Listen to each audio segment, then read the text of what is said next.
Hello, my name is Quinn. I'm the head trainer for the National Newfoundland Rescue. Welcome to our body language guide. This is for NNR fosters and adopters to help you understand what you're seeing in your foster or adopted dogs. Okay, so the first thing we're going to start off with is good news. What does good body language look like? The first thing that's worth noting is that dogs gather a lot of information from butt sniffing, which I know is a little strange from a human perspective, but they gather age, reproduction status, health, mood, and diet all from a sniff. So sometimes you might find that a little sniff sniff from your foster dog for one of your resident dogs who might be more calm and having a good time might help lower the tension overall since they realize, hey, that other dog is healthy, they're happy, they have a good diet. Maybe this is a great place to hang out. The next thing we want to bring up is a play bout. It's always really nice to see two dogs kind of go up, do a little sniff sniff, and then one dog plops down into a play bout. Even better if that behavior is mirrored. That's a really good sign that things are going well. You might see this from the side as well, a little bit of like a side kind of bop to get some play going. It's always really great. Also, sometimes you'll see one dog sort of following lightly behind the other dog, sniffing where they sniff without being rude or pushy, and that's always a really great sign. Overall, a calm dog should look soft and relaxed. We want to see their body at their neutral, their body parts at their neutral states. So this would mean that their ears are at their neutral state, nice, relaxed, and calm. Their eyes should be soft and calm looking. Nice rhythmic breathing, loose jowls and mouth, and overall the dog just looks relaxed, soft, and calm.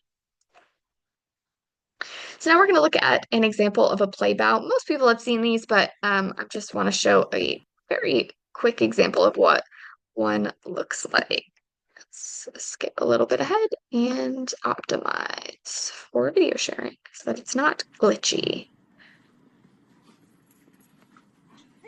Okay, so you can see there a beautiful play bow from Bodhi. Let's actually play that again. So he goes down, his front paws are on the floor, and he is trying to ask that the other dog maybe play with him. He's being very polite about it, and that is a really wonderful example of good, healthy interactions between dogs. Okay, back into slideshow mode. Perfect. We're going to go ahead and skip past this video. So the next thing I want to talk about that I don't have a slide for yet is displacement signals. Displacement signals are, and this video overall, this will be coming at body language from many different angles. Body language doesn't have one kind of formal study in the dog training world. Some people call things different things, and you'll see a lot of overlap. And that's because the body responds to situations differently in every dog, and also it's very complex, right? It's not as simple as like, oh, ears back has one specific meaning only ever. There is a lot of overlap as well as conflicting signals and things like that. So anyway, you might notice that throughout.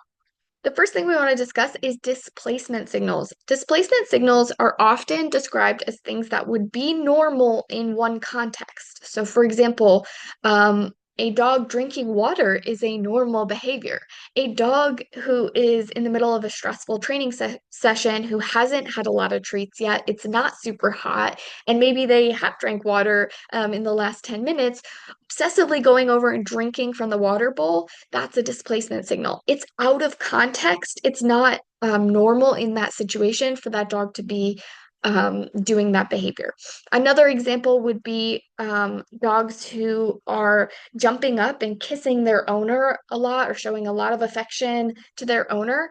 That is normal, maybe when you get home from work, but when you're introducing that dog to a new stranger out on the sidewalk and the stranger walks up and is trying to say hi to your dog is suddenly like, oh my gosh, my mom is so amazing. I love her so much. I'm just going to kiss her and jump up on her and rub against her. That's a displacement signal or displacement behavior. The dog is feeling nervous and trying to displace that. That is out of context. Typically, when you're on a walk, I imagine your dog's not like super excited to see you. They've been with you the whole time. Another common example is a dog who maybe is in their own backyard. So they know all the smells in their backyard, and there's nothing particularly interesting in their backyard that wasn't there 10 minutes ago. And suddenly they're being introduced to a new dog in their backyard, and they're obsessively sniffing one area. Um, and the new dog didn't like pee in that area. There's no fascinating thing that wasn't there again 10 minutes ago when the dog was probably let out to go potty.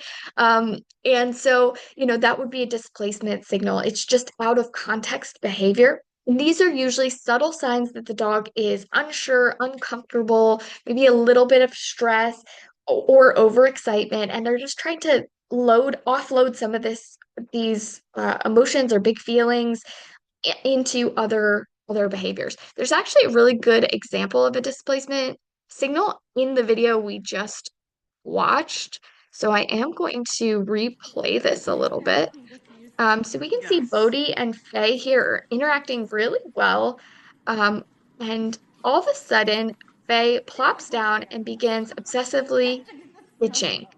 Um, I highly doubt that Faye has some sort of urgent need to itch. She might, but probably not. That is more likely to be a displacement signal.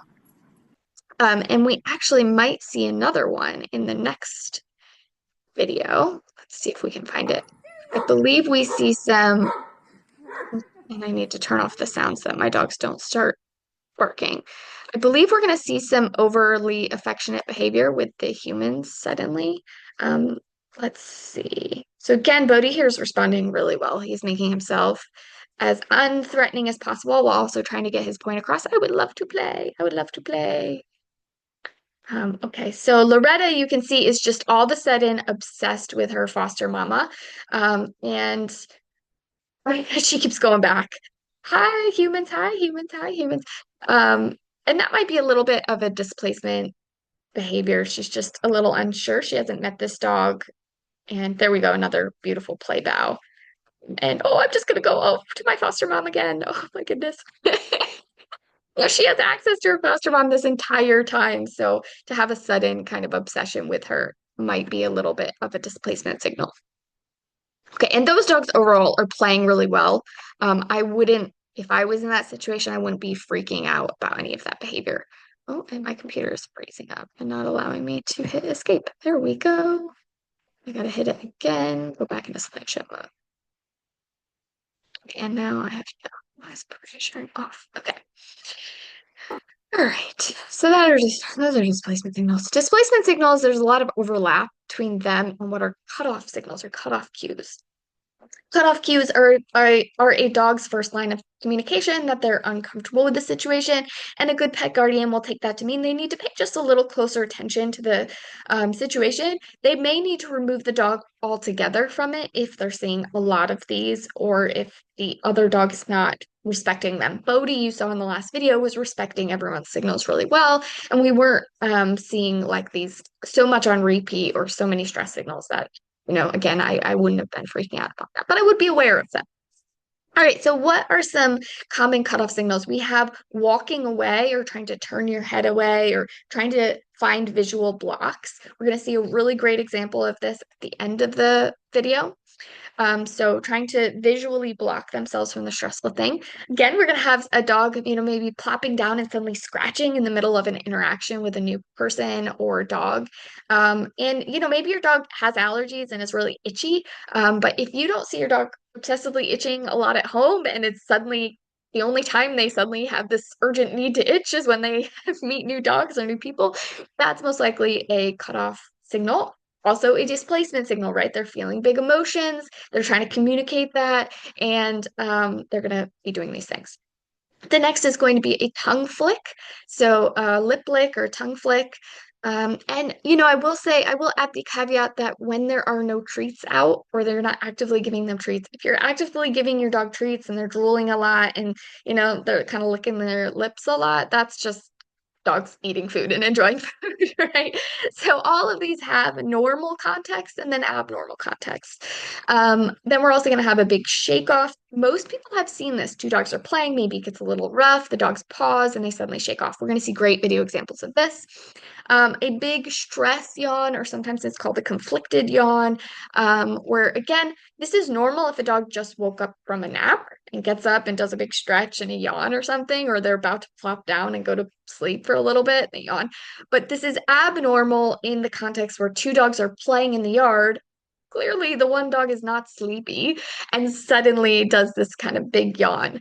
And then the don't mind me sniff. So they're going off and obsessively sniffing the yard. I think you can see that there are a lot of overlap here between cutoff signals, displacement signals, because many different dog trainers come at the same ideals in body language from many different angles.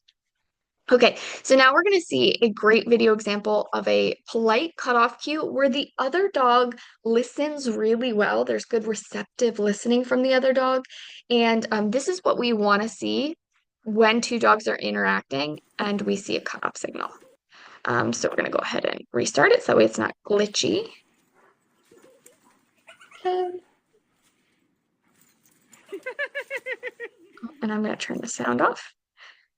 So then we see that shake off, and what does the other dog do? He immediately goes off and sniffs something and pees and gives the other dog a break, which is a really nice receptive listening to a cutoff cue. So my guess is that this dog did suddenly realize they were going to be playing under this porch and felt a little nervous about that and asked for a break. That would be my guess on the situation. And we can see the other dog complies really well, which is just always a beautiful thing to see. Next, we're going to see something really similar where we see a polite cutoff cue and a mirrored response. This is also polite. Um, it's usually the dog giving them a more brief break. So we can see the dog in the first video gives a nice long break. This is going to be a more brief break, but it is still a polite response. And again, I'm going to turn off sound.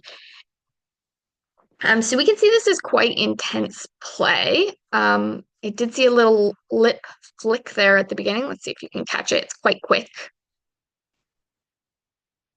Yep, there we go. A little lip flick or tongue flick. So that older dog is looking pretty stiff to me. I'm not so sure she's happy about this little puppy. She's trying to be playful, but I think she's maybe not enjoying this as much as we would think. Her play is all very stiff looking. And she's being a little rough on this those little baby puppy joints. Okay, so now we can see she's just trying to like actually walk away from the situation, get away from it. We're gonna replay that. So she's gonna go ahead and think, oh, I have an out here. Puppy is on his back for a minute, and I'm gonna try to just get out of this situation. And of course the puppy follows her, gets a big hip toss. She does a shake off, and what does he do? He mirrors that behavior, which is really a beautiful response, especially from a young little puppy. I would have gone ahead and given that some verbal praise, and I might have also interrupted that overall. Um, Okay, so now let's see what a polite cutoff cue looks like with a rude response. So the dog asks for a little bit of space, they ask for a break, and the other dog does not comply. Again, I'm not going to jump in and start, throwing elbows and grabbing dogs, but I am going to pay closer attention. I don't want this happening on repeat, and I might use a little interrupter cue and redirect the dog away from the situation if I think it could be really stressing one dog out. Okay. Yeah.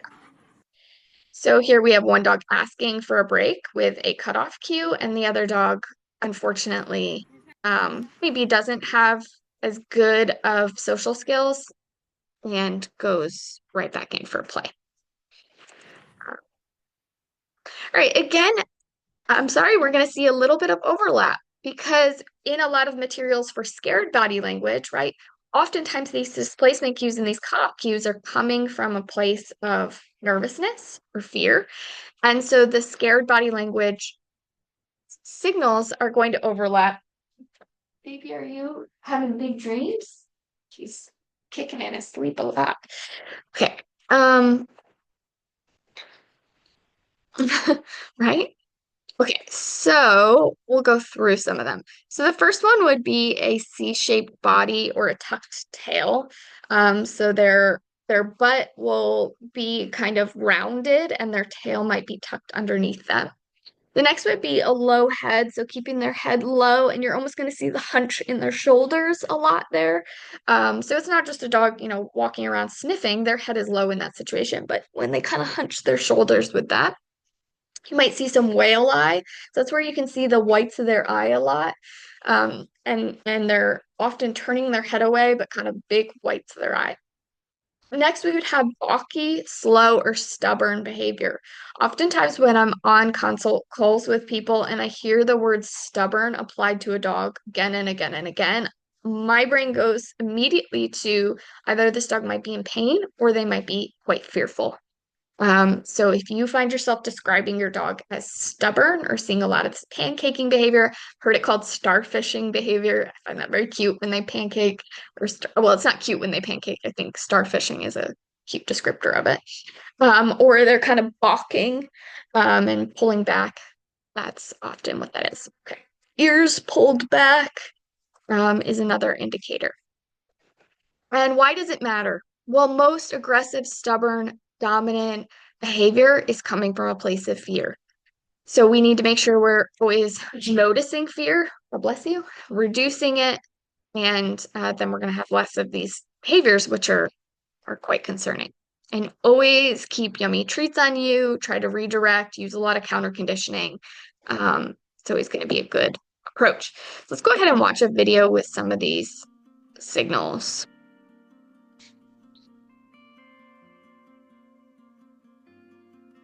So the first one is whale eye. You can see the whites of the dog's eye there. A lot of white in their eye. Here we go again, a lot of white in her eye. And another one. There we've got some whale eye as well. See it again here. Yep, there you go. A low tail or a curved back end. Right, you can really see he's got a hunched back end there, and his tail is tucked quite low. This dog also has kind of that low hunched head. His tail is also very low. His back end is very rounded, that C shape. Got a stress yawn here, or a conflicted yawn. Guesses this dog is not enjoying grooming, which most dogs don't, right? Here again, we've got that big stress yawn. And another one there with a big stress yawn. These kind of balky, mulish behavior, slow steps, stubborn behavior. So we can see these big, exaggerated, slow steps there at the beginning.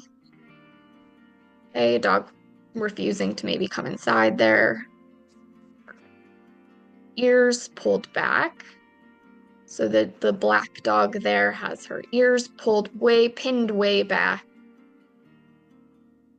She's actually getting a little frustrated there. Again, we've got a dog with his ears really tight, pulled back. Let me see if I can go ahead and move this. Hide. There we go. All right, let's replay. Tongue flick. Sorry, I might have to replay that again. All right, ears pulled back again. Lip lick or tongue flick. You see it's quite fast often. Again, that one's quite fast as well. Then we have panting, just generally unsettled dogs. I'm going to actually skip past this because we're going to talk about it a little later. Really tight features we're also going to talk about later. So that is everything from this section.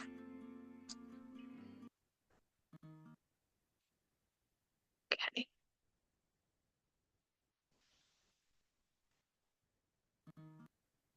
All right, so how about warning signals? These are signals that things are really headed in a direction we do not want them to go. So we want to take them quite seriously, right? This is a dog saying, I'm warning you, I really feel uncomfortable. And it's actually going to be considered, a lot of these are considered low-level aggression signals or distance increasing behaviors. So the dog would like distance. They're giving the lowest, most polite form of aggression they can, and asking you to back off or whatever the context is, asking another dog to back off. All right, so the first thing is there's going to be a lot of typically stillness or tension. So a lot of freezing, stillness, tension. And you can imagine a relaxed, soft dog. Well, imagine that going up into a very tense, frozen dog. Ears will often be tense, whether they're pinned back or pinned forward or swinging between the two. But either way, they're going to be a lot of tension. They're going to be kind of higher than usual. You'll often see their mouth go into a very tight mouth and a hard stare. So this is like when your dog sees a squirrel across the yard, they're really locked in with that hard stare. The next thing I want to draw attention to is this dog right here in the center, where we have one dog kind of greeting another dog, and we see that flag tail up over their back. Could be wagging, might be a wagging flag tail, but it's going to be way up high over their back. And if you imagine a rhombus underneath them, so a tall dog, sometimes dogs are just tall in their posture. Maybe they're about to start playing with another dog. So they go up high right before they go into a play down, right?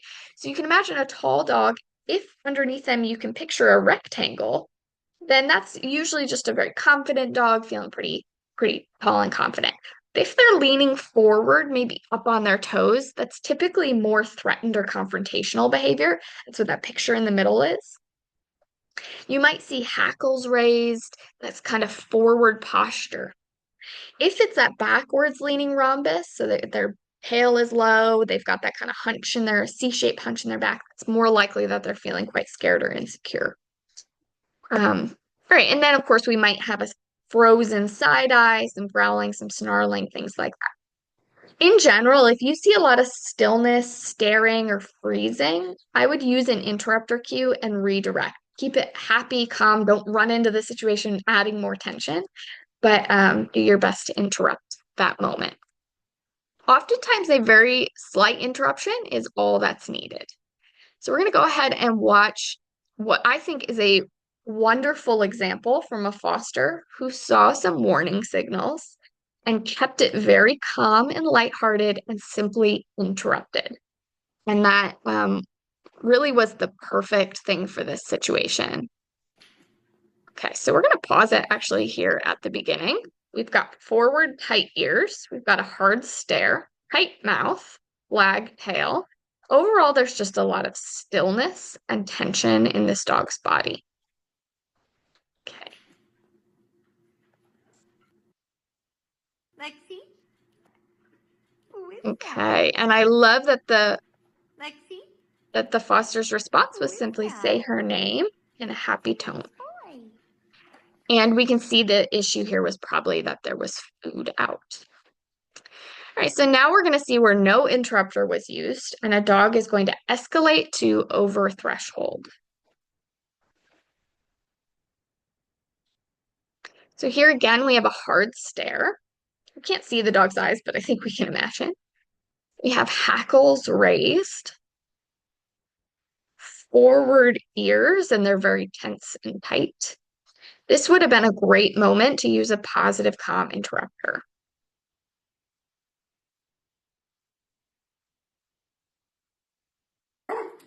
But, of course, then when we don't, we have a dog that goes right over threshold.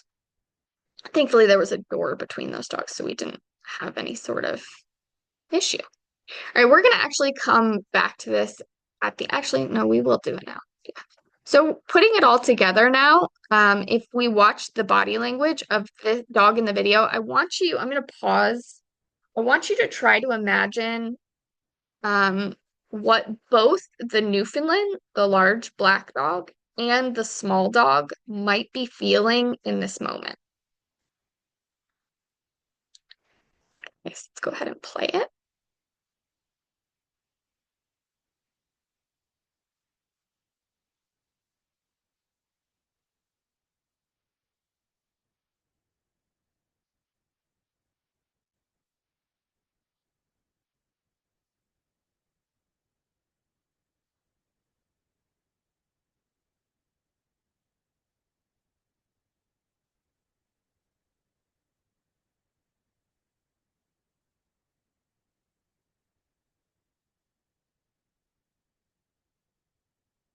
Okay, so I'm going to pause it now and do your best to guess what you think both the small dog and the large dog were feeling. Pause for a moment if you don't want the answer yet. All right, I'm now going to give you the answer. Both dogs were feeling quite nervous. These are both anxious, fearful dogs in that situation. A lot of people will accidentally say that the small dog was nervous and the large dog was confident. It's interesting to note that I have about 5 other videos from this day of that small dog being introduced to multiple other dogs, and he was very confident. When he got introduced to this much more nervous dog, he mirrored that nervous behavior and also became very nervous. I think that's a useful thing to bring up because sometimes fear, fear or anxiety in dogs can be a little bit contagious to the other dogs around them. All right, let's play it back and see if you can catch those signals. Now, I'm actually going to restart it. Okay, so we have a lip lick, little tongue flick there. There's no treats out. We have these big stomp, slow, exaggerated steps. The ears, the mouth, it's all very tense. And if we were to put a rhombus under that dog, it's leaning back, it's leaning away. He is wagging his tail. Wagging tail simply indicates arousal, not necessarily happiness. And he tries to do a little bit of a visual block. If he was off leash there, I think he would have just walked away. Um, he's clearly trying to maybe pull away a little bit. All right, Rucker, you want to hide? A little bit of a displacement behavior there and a big shake off.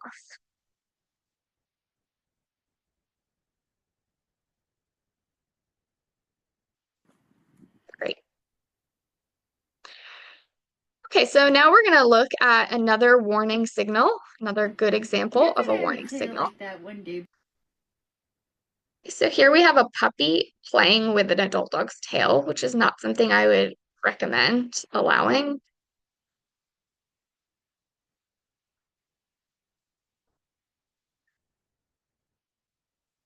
And the adult dog there comes in, does a very quick stare at the puppy, and it freezes for a moment. You can see a little bit that the ears are back, the mouth is certainly tight. There's a bit of an intense stare. And adult dogs will often give puppies something called the puppy license prior to sexual maturity, which is what I'm guessing is why she lets it go. Okay, so here is, we're going to talk a little bit about resource guarding specifically. The reason for this is that resource guarding is the #1 way that we see bites within the NNR currently. So I do want to talk about the signals for resource guarding individually and specifically outside of the context of just warning behavior. So here we have a dog who has stolen my headphones. And as I reach for them, we can see some freezing, and he does actually a little bit of a lip lick there. It's a little hard to catch, but you can see it.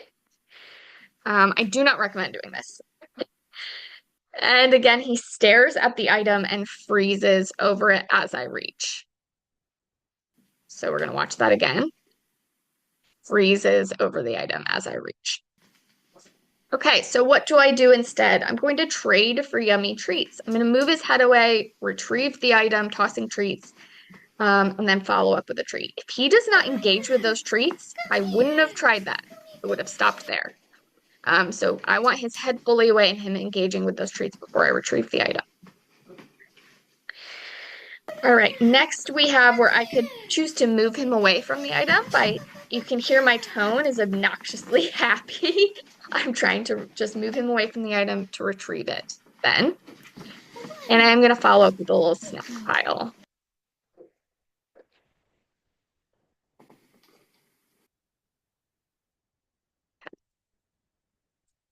See if there was a video on this slide. Nope, there isn't. Okay.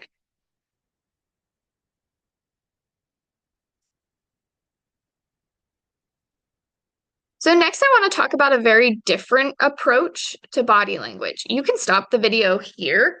The previous slides are enough to give you a good idea of body language, and they're all that's required for NNR fosters and adopters.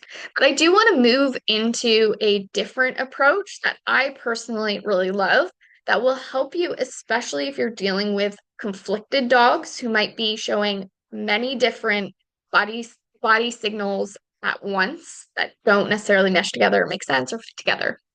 And I actually know a lot of dog trainers who have only ever used the first half of this video and never tried to use the second half of this video who miss a lot of signals. So this is a really novel approach and it's my favorite. I do recommend continuing to watch. Sarah Fisher, in her ACE free work course, discusses the link between posture and behavior. And she uses the imagery of a pendulum to observe our dogs more objectively. And I love this quote, there is a link between posture and behavior. I love this reminder that there's such a strong connection between our dogs' bodies and their brains. They wear their emotions on their sleeves. They wear them openly if we're willing to stop and notice. And she recommends that we view each part of the body like a pendulum. So you can imagine that there's a neutral position for every part of the dog's body, and then there is off neutral on either side of the spectrum. So you're going to ask yourself, what does natural and relaxed look like? What would be the neutral pendulum position for that body part? And then how far off from neutral is that part of the dog? And you're going to use this to simply gauge whether a dog is at threshold or over threshold. At threshold, we might see that they're slightly off from neutral, and over threshold, they are very off from neutral. So we are observing body language from a much more objective position. We're not trying to guess what the dog is feeling. We're simply saying, you are over threshold right now. I need to get you out of this situation. Or you are at threshold. I need to interrupt or engage with you in some way to maybe bring you back down a little bit. I like this because there is no memorization needed. You don't need to know ears back means this, ears forwards mean this, tight mouth means this. You're not memorizing anything. You're simply observing and saying how far off from neutral the dog is at threshold or over threshold. At threshold, some verbal guidance may be needed. Over threshold, I might need to actually remove you from this situation. Yes, there's no body language memorization, and we don't need to stress about what anything means. Okay, so we'll start with the eyes. We can have soft, neutral eyes. Remember, we discussed this, or you can have a focused stare. That is one side. So the pendulum has swung from soft, neutral eyes to a focused stare, or the opposite side, the pendulum has swung into a wide, avoidant stare with more of a whale eye. How about the mouth? The neutral pendulum might be a soft, neutral mouth with a normal pant. One side, the pendulum swings one direction. We might have a tight, dry mouth where their cheeks look a little sunken in. And on the other side of the spectrum, they might have excessive drool or a big smile pant where it's like, you can think a lot of the bully breeds like Staffies get this big, big smile pant sometimes. Okay. So we're going to see a quick example of the pendulum swinging for the mouth specifically. And I realize it's probably glitchy. Let me restart that. So here we have that big smile pant going on.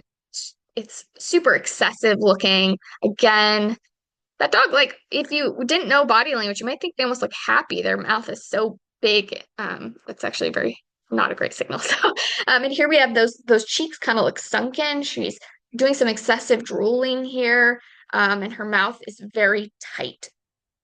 Okay. All right. Now, how about ears? And forgive me, I just have to re-enter the slideshow mode, or else we can see the top of my screen. Okay, so how about ears? So we have neutral ear position, nice relaxed. And then we have ears pulled way back. Sorry, went the wrong way. Pulled way back or ears pushed way forward, right? And sometimes people think a dog with floppy ears can't control this. And that's a myth. I've seen that myth online. Dogs have 18 muscles in their ears. floppy-eared dogs can control their ears. Okay, so we're going to see an example of this. I'm going to turn it off the sound because there's some barking here. So the ears there are pulled way back, very tense. She also has a tense mouth here and a little bit of whale eye. The ears swing way forward, they're very high. The ears swing back, we get some more whale eye, definitely more tight mouth as well.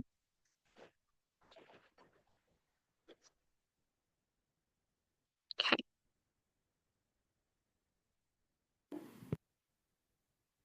So now we're going to look at stance. So actual posture of the dog. Again, this is that rectangle test. So we can be a nice balanced rectangle. We can have curled way back, or we can have leaning forward.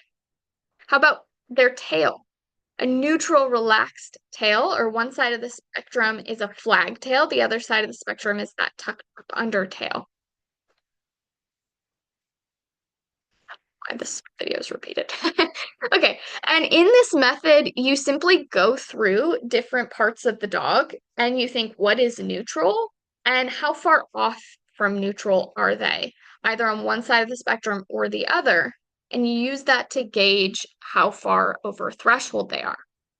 Let's go ahead and review an example of this from a dog that we had in foster. Okay, I'm going to restart the video so it's not glitchy or less glitchy. Okay, so the first thing you might notice, certainly the first thing I notice, is her overall her tail carriage, which is quite high. So this was her tail carriage just around the house. It's more neutral or normal. And there it's quite high. The next thing you might notice is she's got some weird, like, stretchy legs going back. I think the interesting thing to note here is, what do stretchy back legs mean? You probably won't find that in any sort of body language textbook for dog trainers, right?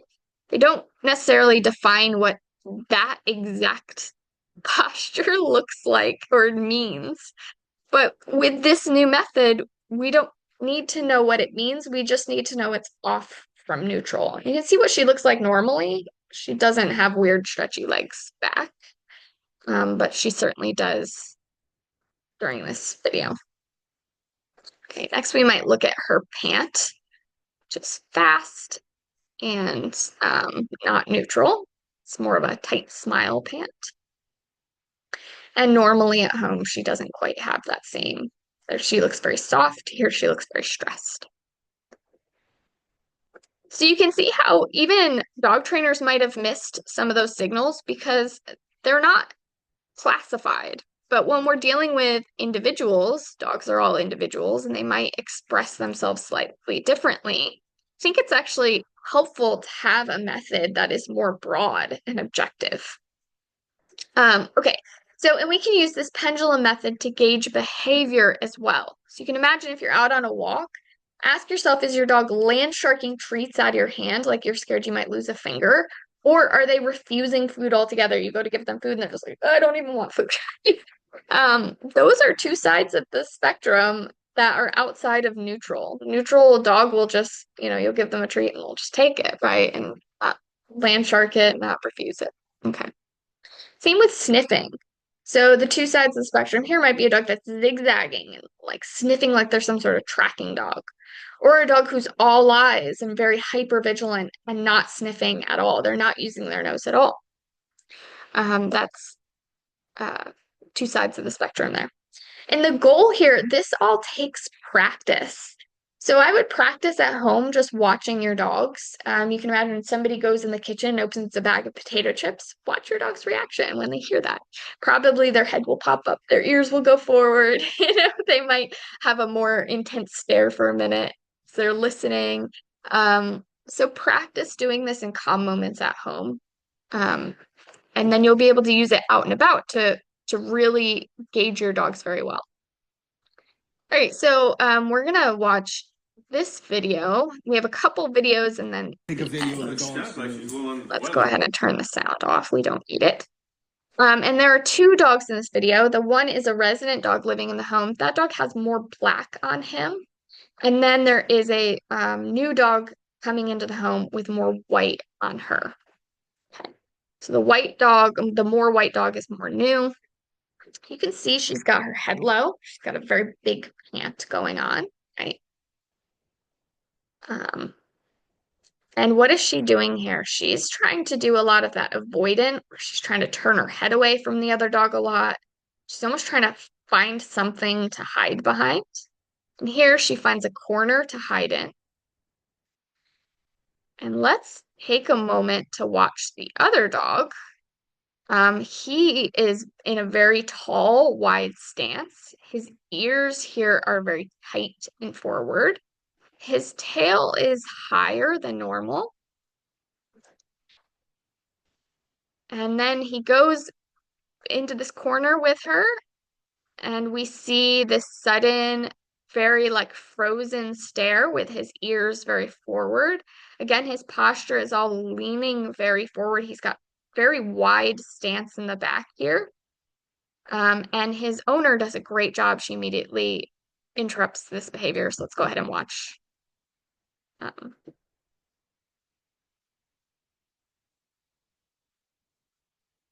Boom, he goes up into that really tall stance, and you can see the video cuts out because she interrupted his behavior, which is exactly what I would want someone to do. All right, so now we're going to see maybe another end of the spectrum.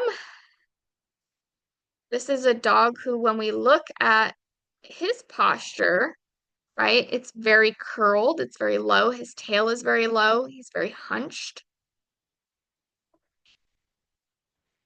To me, he looks quite nervous. He's doing like a creepy crawl kind of walk around. Um, his tail is staying quite flat to his back end.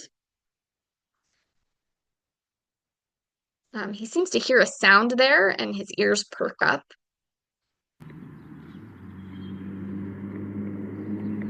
Okay, so let's replay that very tail end there. He hears a loud sound.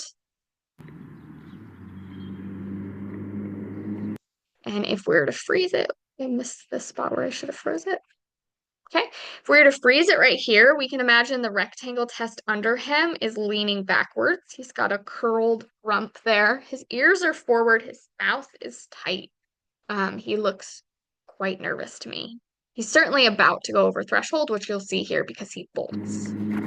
Thankfully, he's on leash, so um, nothing bad happened in that situation. He just, except that, he was very upset, which is bad enough. Okay, so that is our body language guide. Thank you so much for viewing this. I'm sure this video is way too long and I need to cut out a ton. Yay!